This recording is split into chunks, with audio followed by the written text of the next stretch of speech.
إذا ما استمر الحال مع زعبية بهذا الوضع اللي قاعدين نشوفوا فيه عليه الآن، زعبية على دكة البدلاء، واللي يشوفوه الكثير أنه هو وضع طبيعي جدا أن اللاعب يتواجد على دكة البدلاء، ولكن مع أن الجمهور الليبي متعاطف مع محمد زعبية ويعرف إمكانيات وقدرات محمد زعبية لما يكون في خط الهجوم ولاعب محترف في عديد الأندية.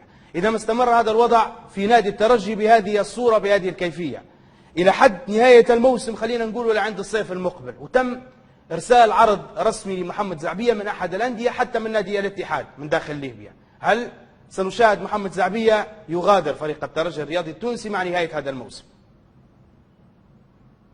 أنا من جاوبك على مرتين.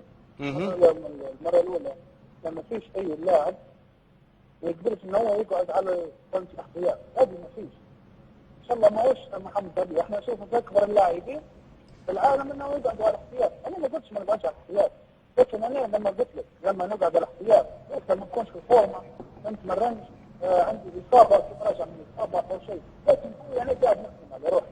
قاعد نخدم، قاعد نجري، قاعد نلعب في التمارين، حتى لما ندير التقسيمات مع بعض الحمد لله قاعد نقدم جهاد التمرين ممتاز. طبعا البومكينا ماليش مشكله محمد زعبية، هو البومكينا. اما السؤال الثاني هذا من كذا يعني مانيش عارف شكون ما نعرفش، يعني هذا القرار باذن الله نحن ناخذه. نعم.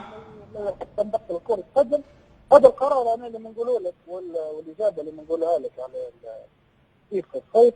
محمد زعبية باذن الله في الصيف في شهر 6 مستحيل يقعد في تونس، مستحيل مستحيل مستحيل.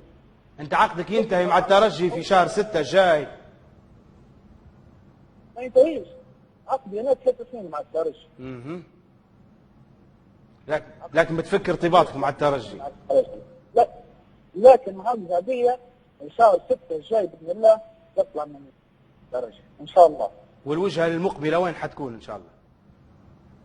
والله الله اعلم، والله العظيم والله العظيم والله العظيم اما نعرف الوجهه الجايه وين ولا وين نحط رجلي، والله ما نعرف والله العظيم، لكن من بعد ربي يفكر عليك هذا يفتح لك الاسلام.